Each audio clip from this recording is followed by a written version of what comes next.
I've been lucky in life. I've been lucky in love. I've been married to Judith now for 55 years. So I've been very, very lucky there. And I've been lucky in health.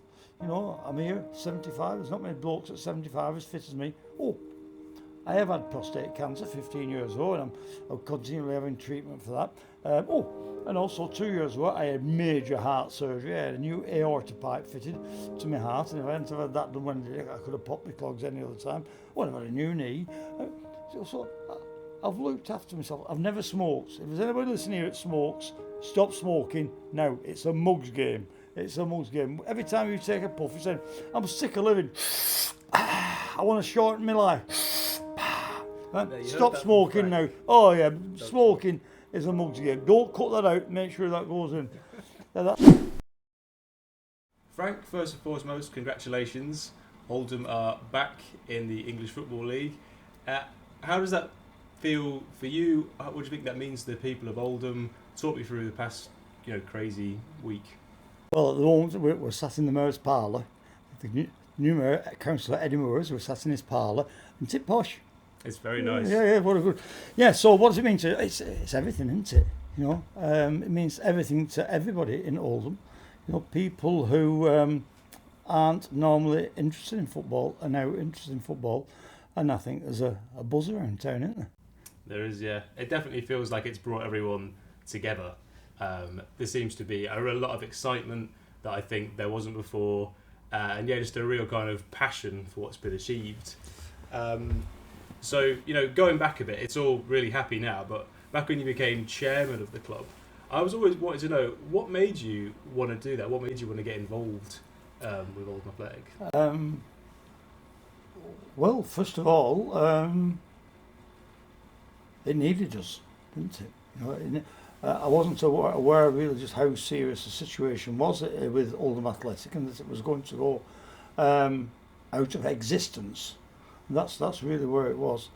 So when myself and my family, when we record that, my family and myself decided to get involved, we thought, well, we'll get involved, but really we've got to own the stadium and the club.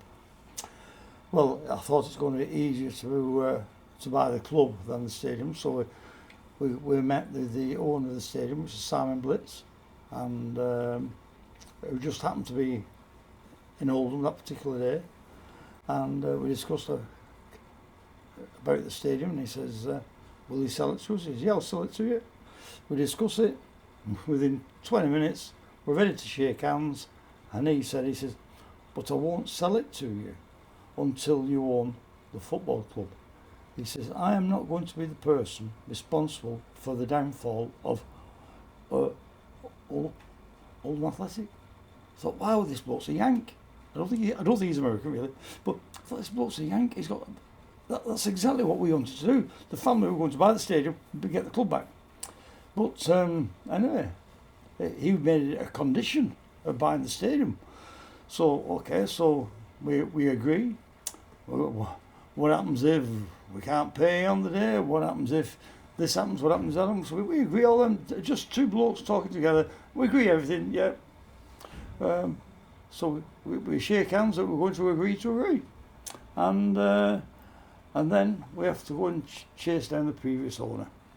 And see if we can do a deal there. And we decided that only one person would speak to the previous owner, so that we wouldn't be one against the other, which can happen in negotiations.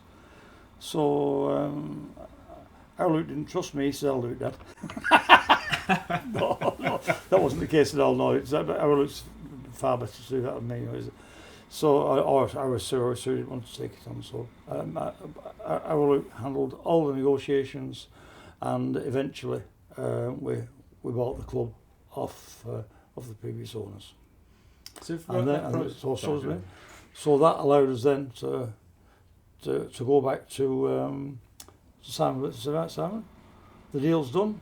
He said, okay. So then we start not renegotiating, but going through all the whatever the word means, that you got to go and check everything. What's that word? Big word. What's your word? Yeah, the due diligence. Due diligence is a great word.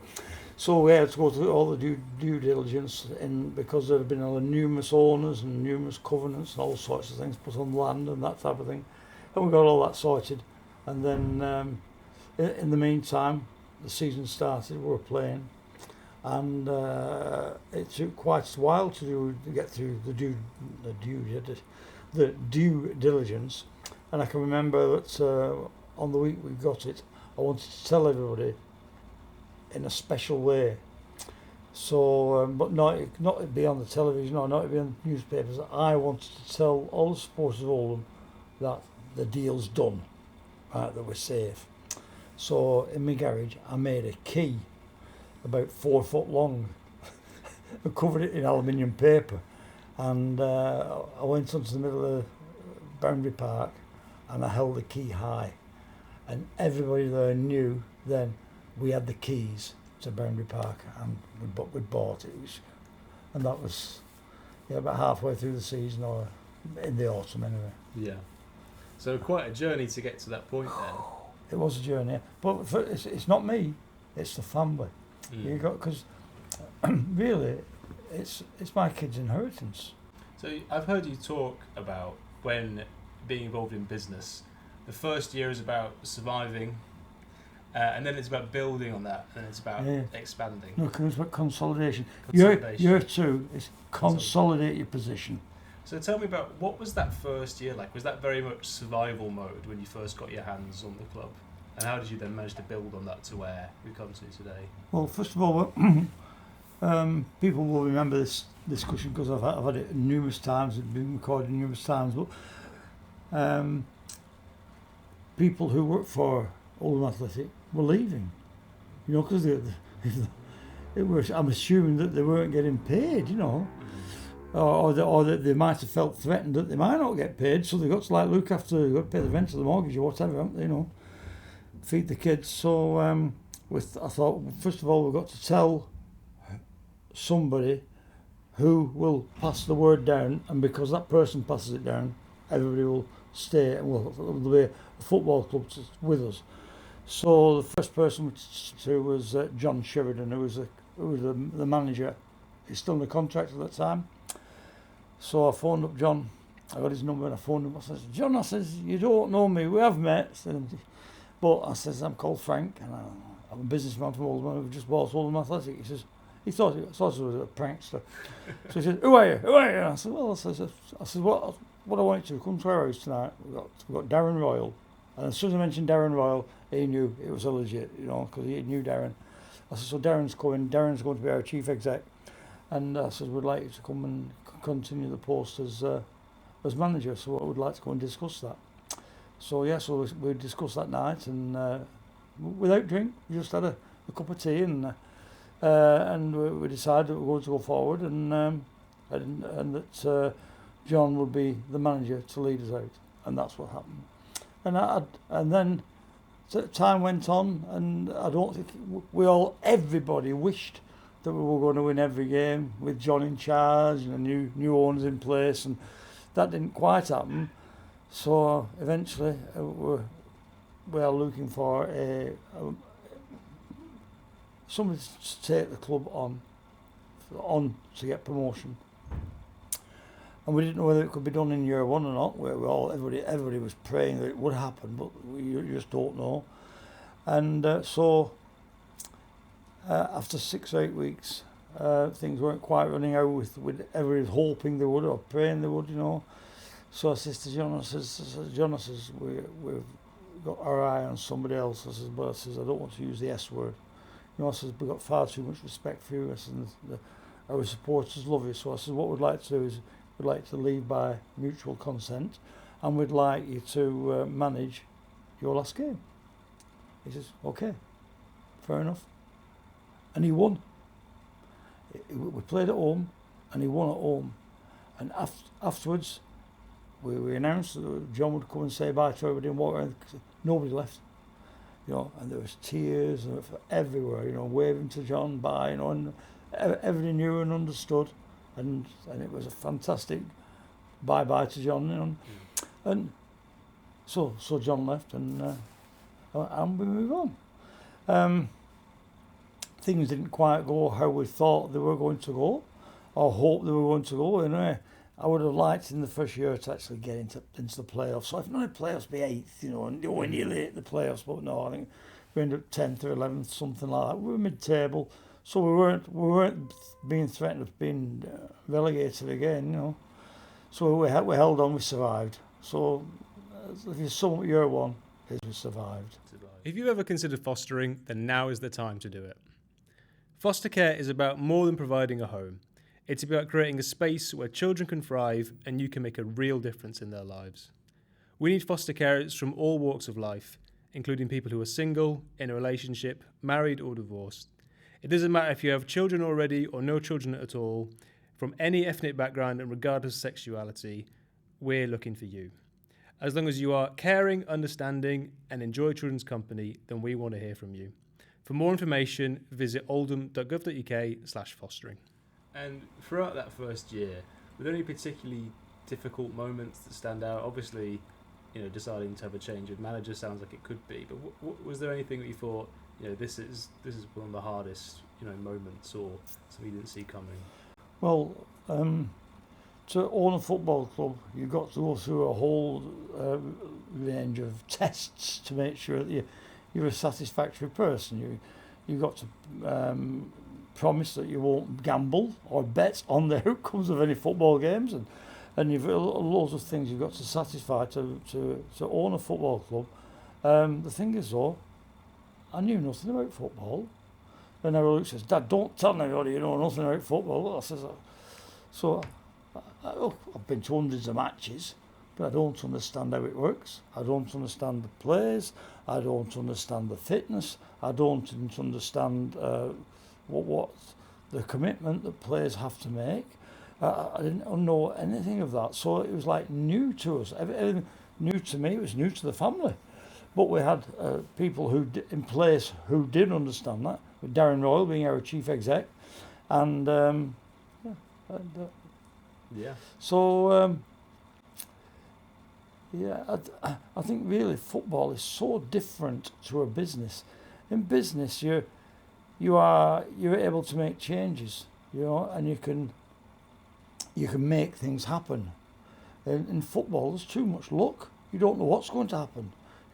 Whether your best player is going to fall out with his wife in the morning, he comes to work and all of a sudden he's only playing at 97% instead of 100%. These things you have no control over. Where in business, you can do something about it. If somebody's not performing, you can get a sub in to help that department out or whatever. But you can't do it. And you can bring more people in. And in football, you got 11, and that's it. And also you've no control over whom you're playing. And they might be.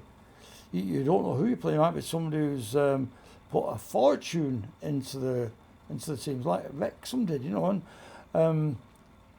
So like we thought we were a par for Wrexham, and after me saying on these podcasts or on somebody's phone or whatever, whenever I said it, I said, "I've never heard of this bloody Ryan Reynolds. What's he do? Is he a welder? What? I don't know who he is, So Ryan Reynolds put something on TikTok. We said, "Frank," he says, "you don't know who we are, but we know who you are, Frank, and we're going to give you a whooping." So the next game, we were being beaten 3-0 by Wrexham. And the Wrexham fans were chanting, "Frankie, Frankie, what's the score?" And I was upset. I was upset about that. I have seen that Rob McElhenney, the other co-owner of Wrexham, did put a message out on Twitter to say congratulations to you. Yeah, for getting promoted from the person who you don't know who I am. So I thought that was a nice thing to say back. Well, it is, and that's recent, isn't it? Yeah. I don't do social media. Yeah. I don't watch it or look at it. People come and say, "Have you seen this?" And they'll show me something maybe, but I don't. I've got too many other things to do in life. I want to do other things, so I don't get involved. That's something I wanted to actually talk about the amount of just things that you do. So obviously you retired, officially from your very successful business, Manchester Cabins, in 2021. Yeah. No, the kids sacked me. I made my kids directors, and then they sacked me. What do you think to that? That's not nice, is it? You come into it one day and say, you're sacked, out.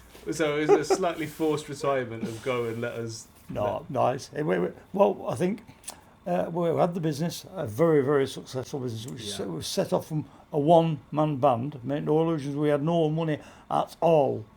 And when we started in business. And started, because I don't know if that was us, we had no money at all when we set up in business. So we've been very successful, and I forgot what I was going to tell you now. And my family are involved. My son and daughter, Luke and Sue, are involved in the business, and I want them to have the same business experience that I've had, because I've been lucky in life.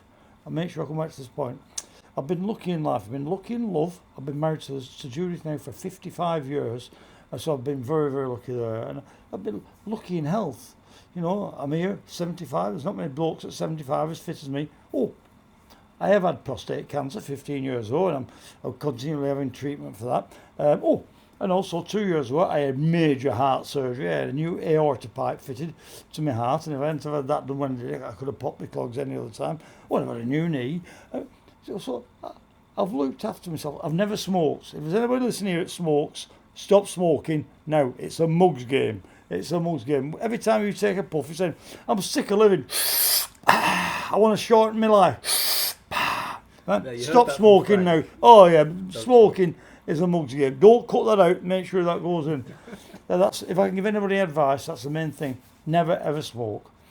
And you can tell people who smoke. If you get two people, somebody smokes and somebody hasn't smoked, and they're 55, one looks like they're 75, and one looks like they're 45. You know, and don't wish death on yourself. So you've kept incredibly fit, and then just one something I really wanted to know about was the fact that after you left Manchester Cabins, you thought, right, I'm going to buy a football team. No, hang on, going back, jump back, you're going to be fast. So my son and daughter, Luke and Sue, are working in the business, and we're partners in the business, and they're approaching 50 years old, and by me being there, then if a decision's going to be made, they include me in that decision, right? So you've got somebody who's 50 who's been asked for a question, and they said, just hang on a minute, I'll go and ask my dad, and they're 50 years old, right? They can't have that. It's so, and in life I've enjoyed work. The other third things I've been looking at is I've enjoyed work.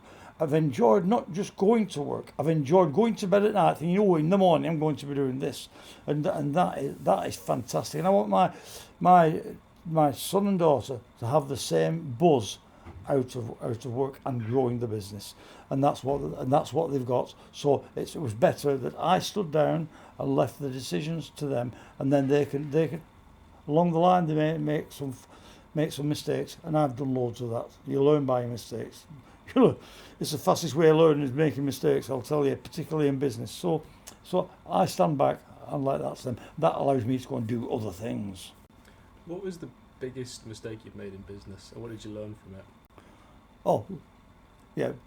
Don't let anybody say, you can't do that. Get on with it. Of course you can. You put the effort into it. You can do it. I've come up with loads of ideas in the past, and somebody said to me, you can't do that because it won't work anymore. So, and you believe them.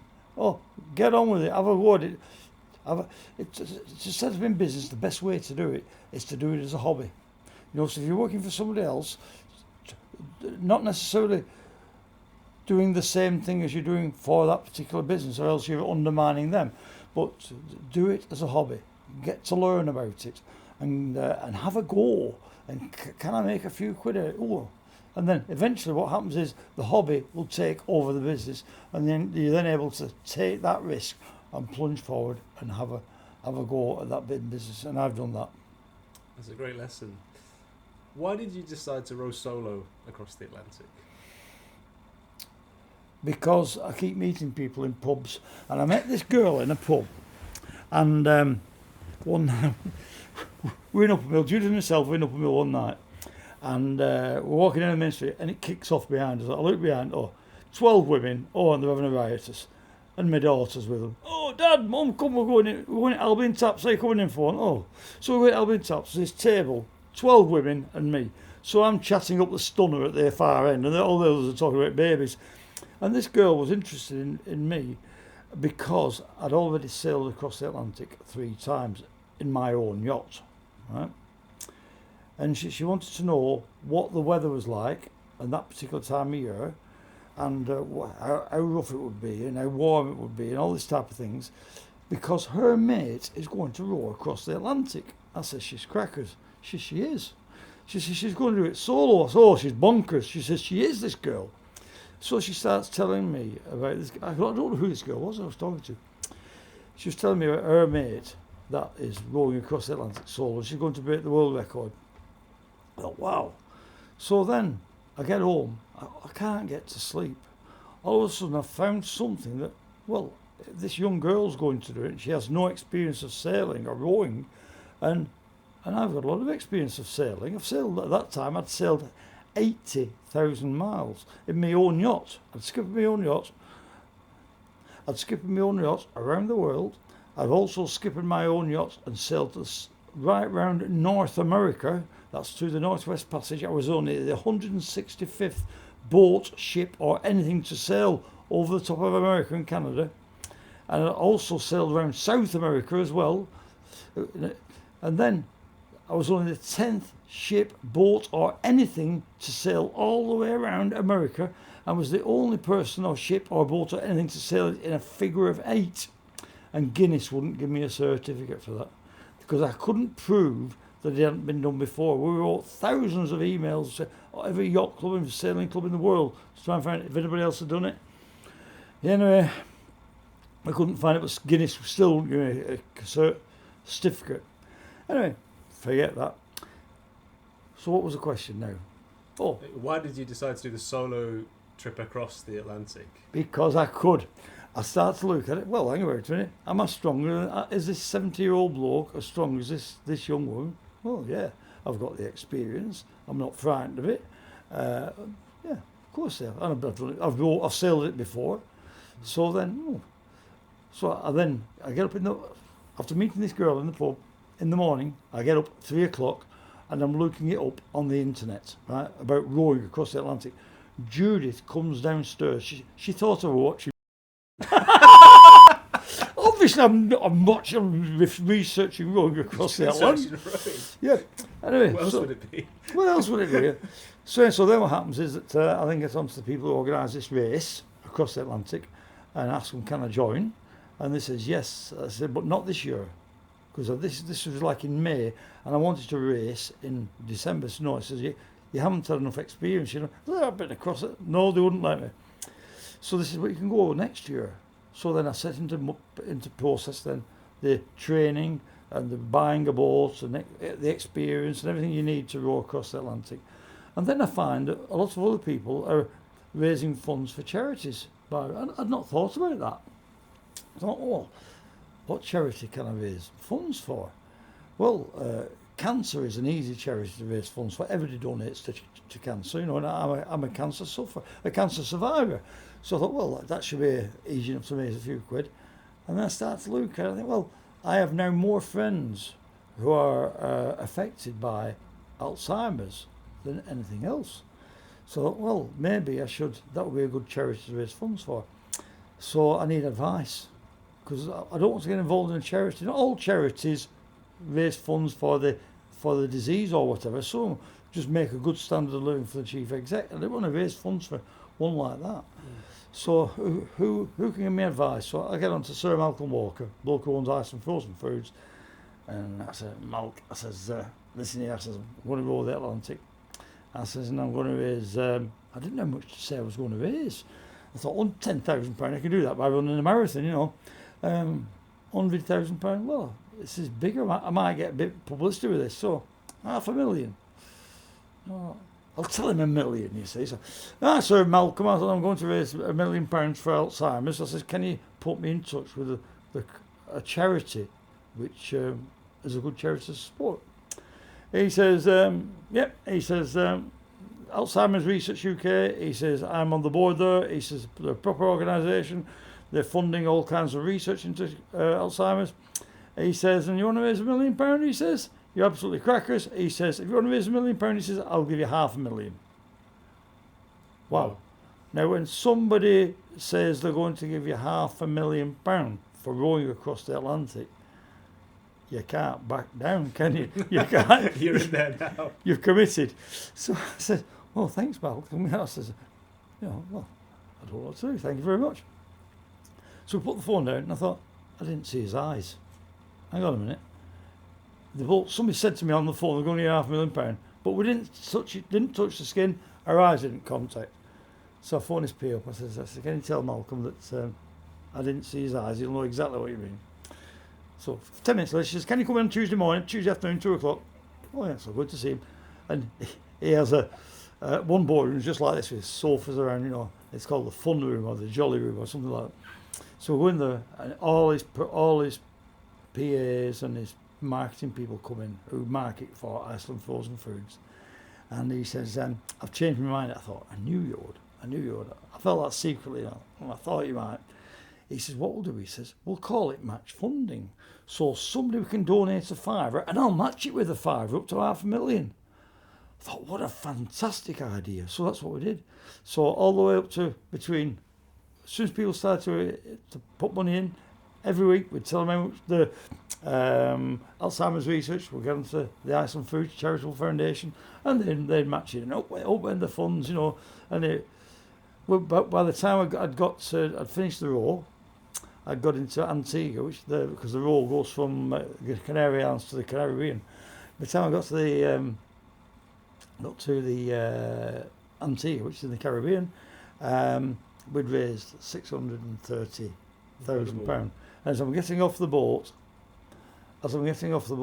the race organisers congratulated me. He says, Frank, he says, and your donations are now at £650,000.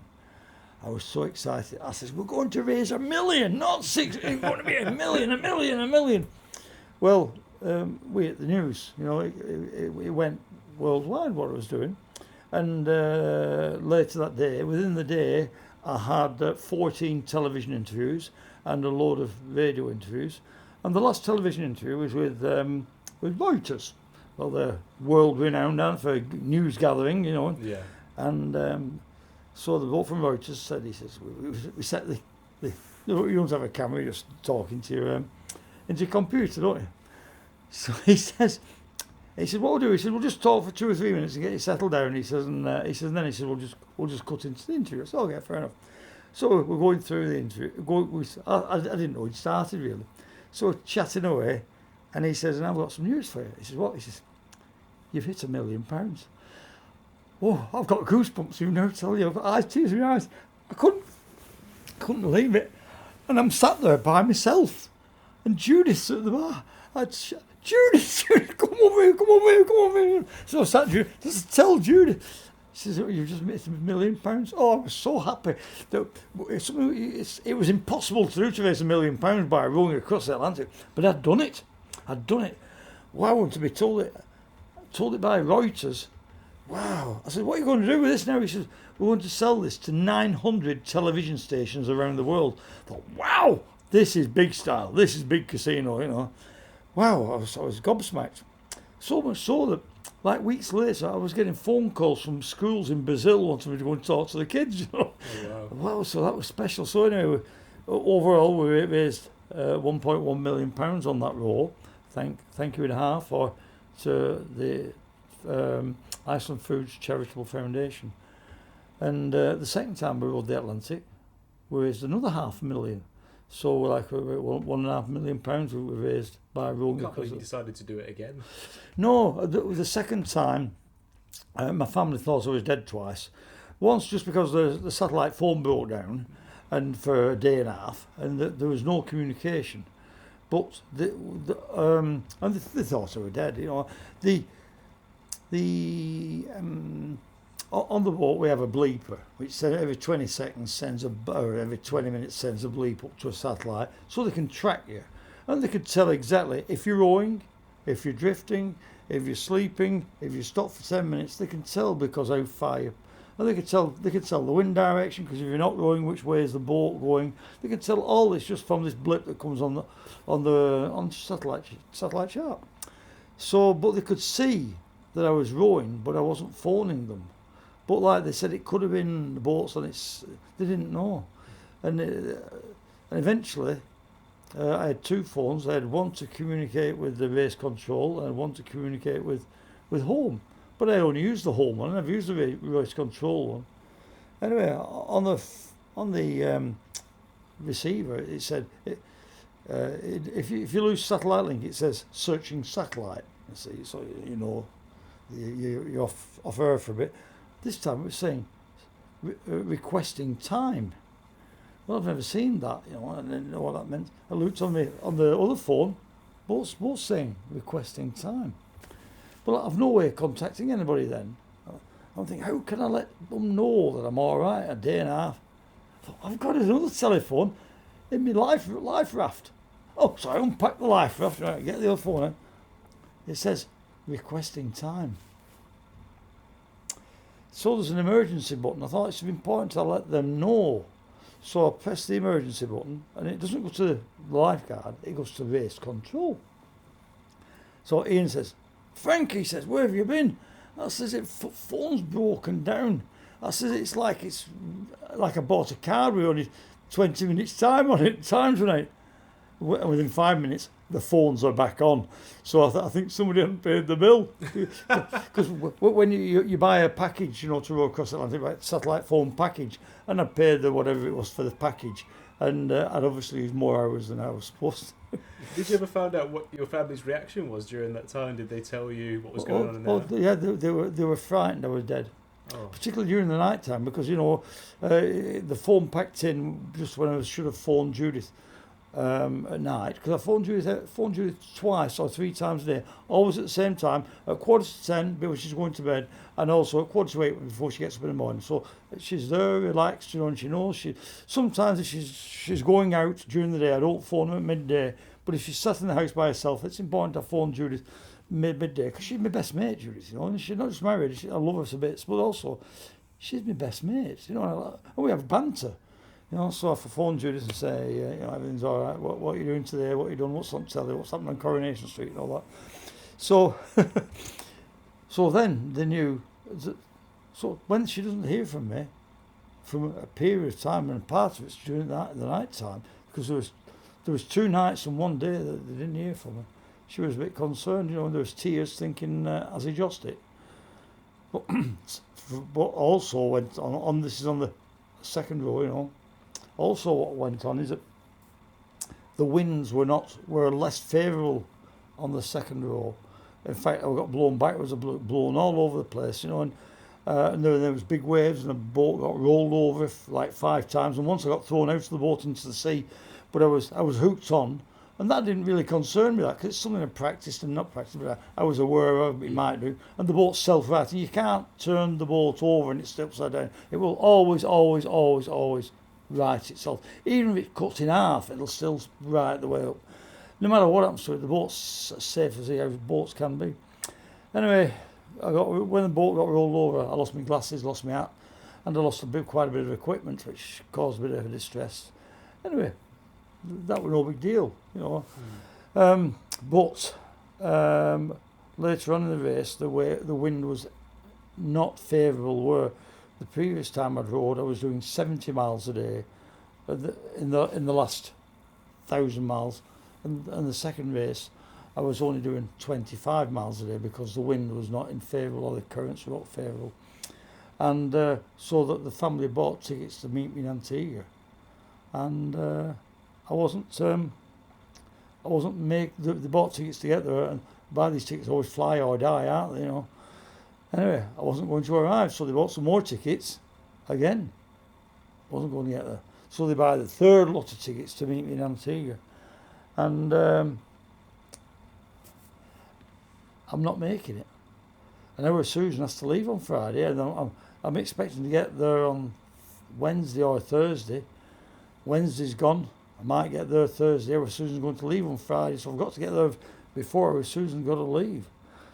So on one day I put a lot more effort into my rowing, and instead of rowing at 2.5 or 3 miles an hour, I put the 4 mile an hour rowing in, which is a lot of strength goes into a lot, and you get tired doing that. And also instead of doing it for 10 or 12 hours, I do it for 14 hours, maybe stretched on to 16 hours on that last day, and it looked like I was going to make it on Thursday. And then I went to sleep, and instead of sleeping for 3 or 4 hours, and I did 8 hours. And in the meantime, the wind picks up, and it's blowing the boat straight towards Antigua. Wow. However, the rules are that you've got to radio in when you're 20 miles off Antigua, so they can activate everything to let the Coast Guard know, let the rescue boats know, let the cruise liners know, because cruise liners like to come and meet people when you arrive. Just put it out on the local media. There's going to be a boat arriving today at whatever time. Anyway, I slept through that 20 miler. But when I wake up, I wake up. Oh, I've got 8 miles to go. Oh no, I've overslept. Nobody knows. Oh no, nobody knows. So I phone up race control. They said, Frank, where have you been? I said, well, I've overslept. He said, we've been calling you on the radio. We've been radioing. He says, we've sent out the media boat. He says, you're a mile off. No, I said, I'm 8 miles off. He says, have a look outside. Whoa. Yes, I'm at the wrong side of the island, and I'm ready for running the ground. I said, don't worry. I said, don't phone me again. I said, I'm going to get on the horse. So I jump on the horse. I start rowing. Because I'm at the northern part of the island where the divergence happens for the currents. When the currents are starting to push me on the wrong side of the island. So I've got to go south like crazy to get round the tip of the island, to get round the right correct side of the island, which I did. In the meantime, the media boat turns up, and they're coming alongside. Oh, all right, yeah, thumbs up, and I'm banging away on the oars. I'm doing all right. I'm going about half a mile an hour against the current, against the wind. Anyway, so they're happy with that. They decided not to go and put me in tow or anything like that. So anyway, I carry on rowing. Eventually, the half mile an hour gets to 1 mile an hour as the current starts to not push against me, but help me or be neutral. And then eventually the current starts to pick me up and doing 1 mile an hour, 1.5 miles an hour.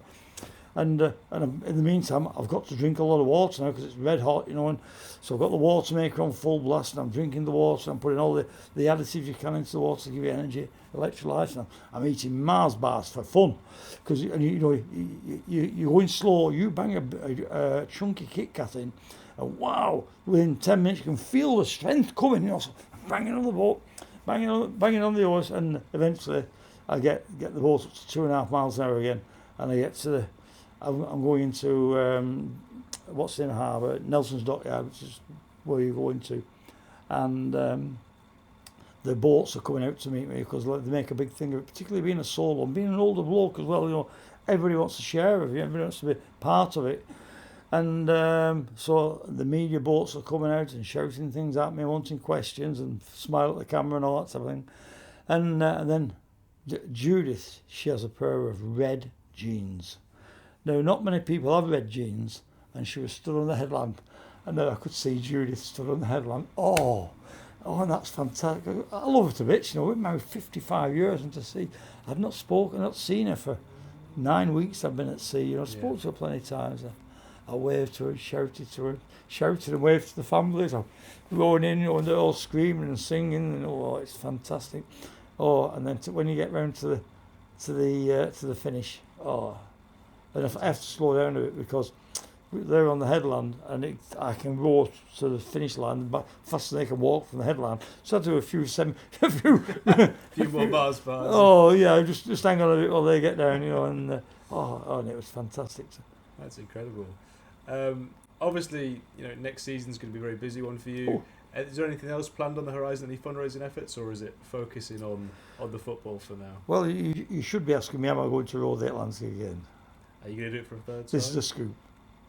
I'm not allowed to. The family have ganged up on me, and they beat me up, and they said, Dad, you're not doing this again. They told me I'm too old.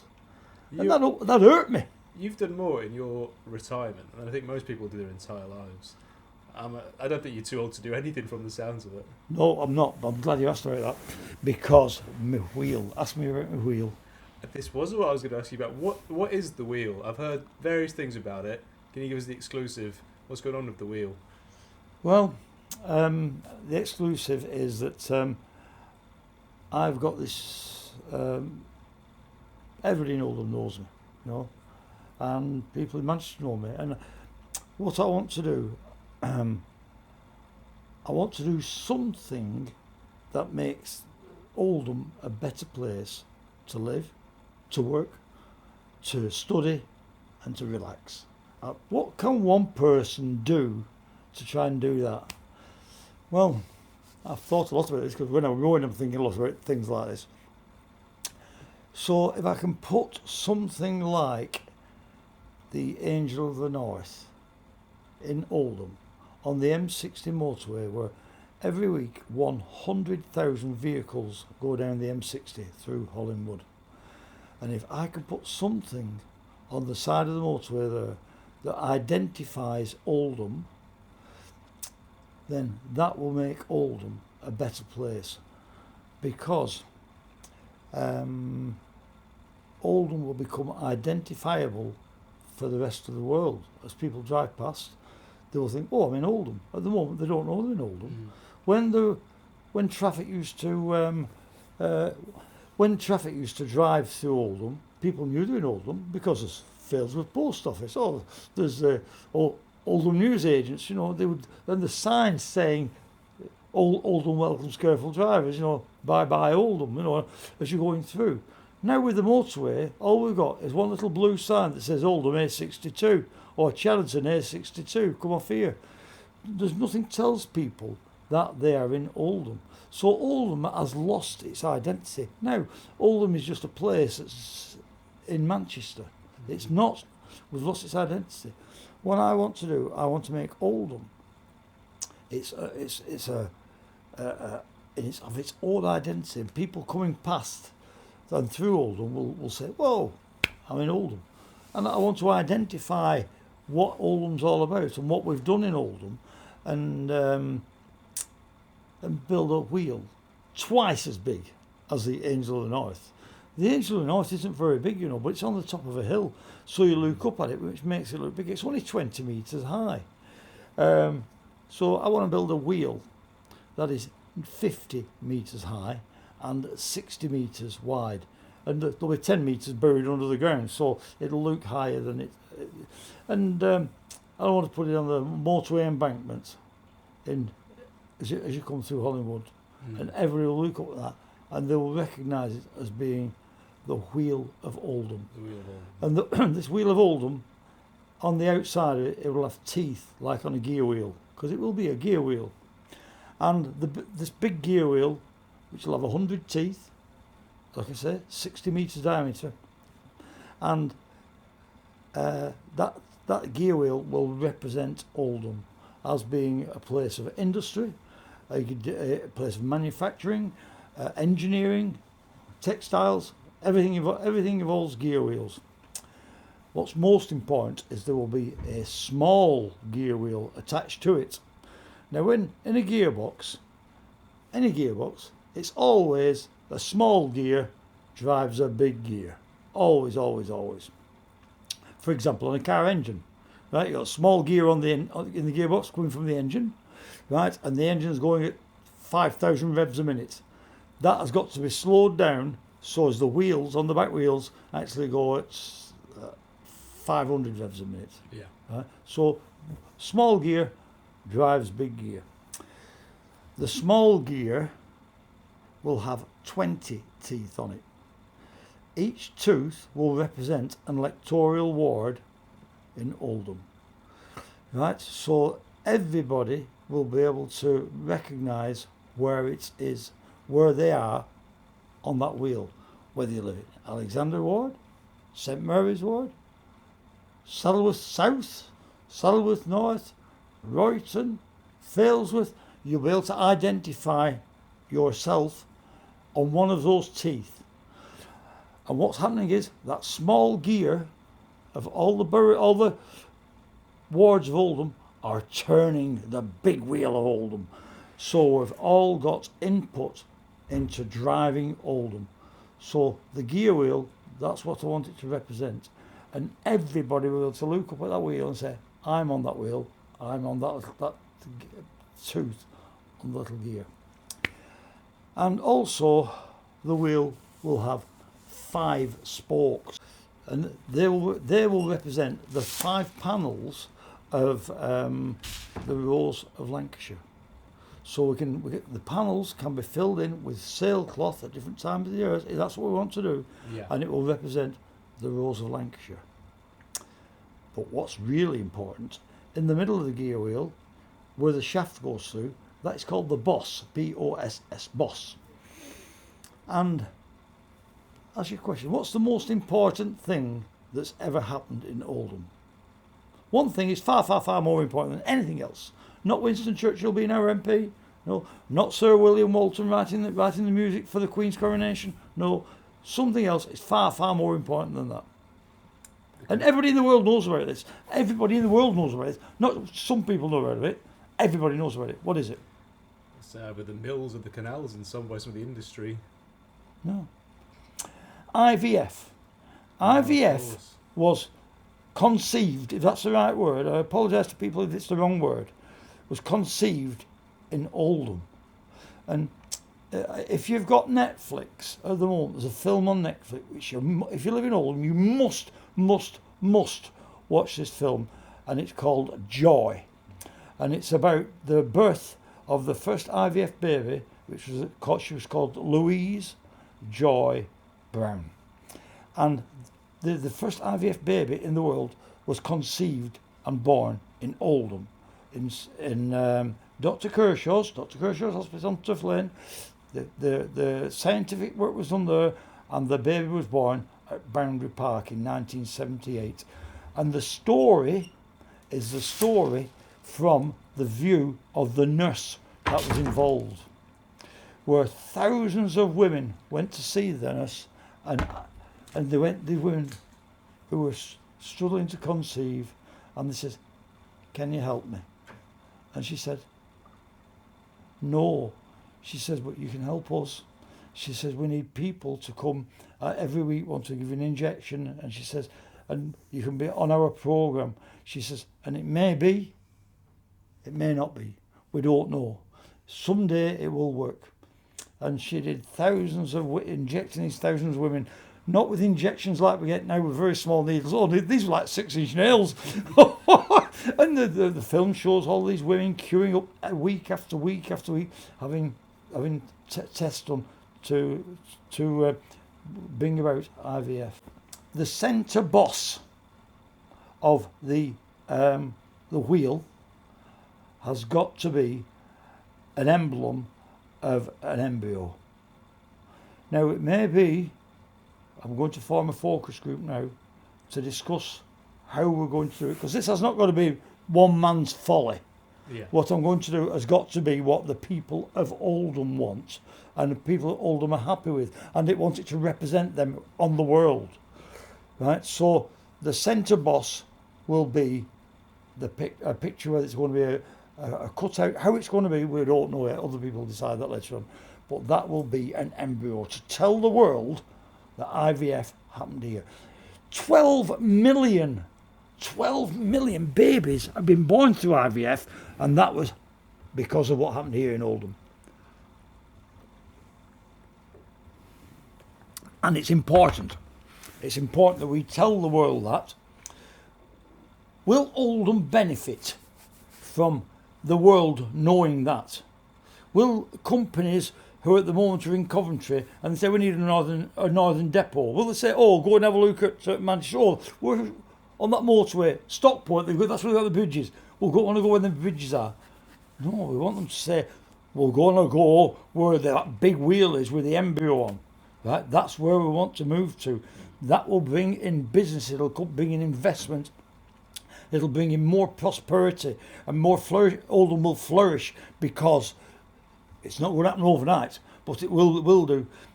I've got a question for you. Where is the Angel of the North? What town is it in?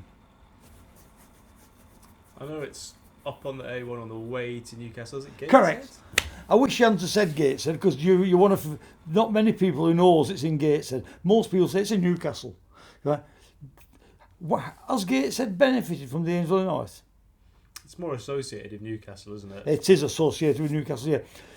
Why didn't they call the Angel of the North, the Gateshead of Angel? Or Gateshead's Angel, Angel of Gateshead, Gateshead's Minor. Anything, but it should have the name of the town that it's in on it, right? And that's, of all the musts of this project, what is put on the motorway, what's erected, must be on the M60, because that's where the people that's coming through Oldham, that's where they see it, and it's closer for people who live in Oldham to go and visit it and go and touch it, right?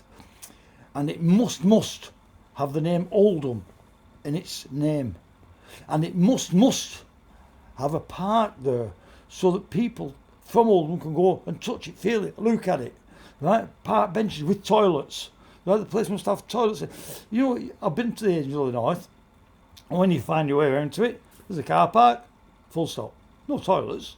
There's an ice cream van there on some Sundays. That's it.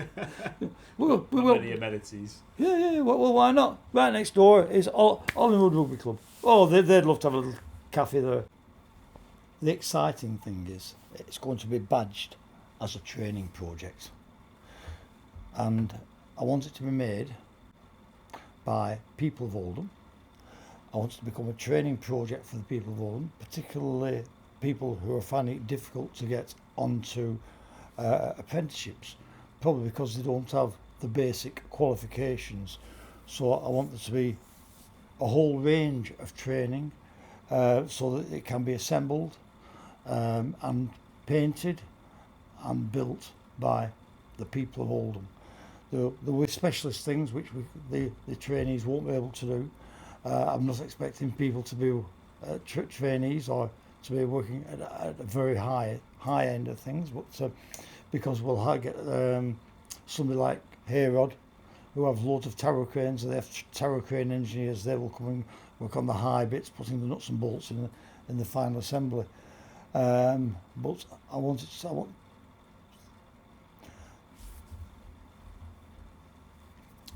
to be training for specific engineering and construction skills, for general skills, for health and safety skills, the touch screen cards, forklift licenses, working at height, like scissor lift licenses, a whole range of training programs to fit in with this, and that's what I want to badge it as, and that's one of the key points to me.